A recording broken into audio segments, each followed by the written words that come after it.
কেইবাখনো গুৰুত্বপূৰ্ণ বৈঠকত অংশগ্ৰহণ কৰিছিলোঁ।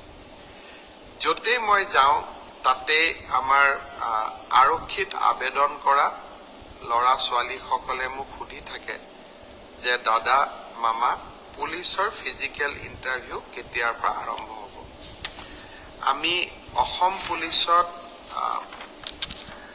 6,434টা পোষ্টৰ বাবে আবেদনৰ প্ৰক্ৰিয়া আৰম্ভ কৰিছিলোঁ আৰু আজি আমি সিদ্ধান্ত ললো যে অহা 3 অক্টোবৰৰ পৰা পুলিচৰ ফিজিকেল টেষ্টসমূহ আৰম্ভ হ'ব।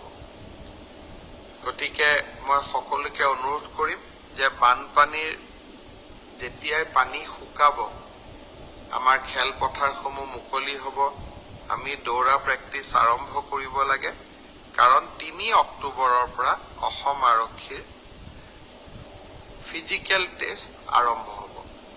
মোৰ লক্ষ্য হৈছে যে ফিজিকেল টেষ্ট, ৰিটেন আৰু ভাইভা তিনিওটা প্ৰক্ৰিয়া সম্পূৰ্ণ কৰি এই বিত্তীয় বৰ্ষতে আমি যাতে এই 6,434টা পদ ভৰ্তি কৰিব পাৰোঁ,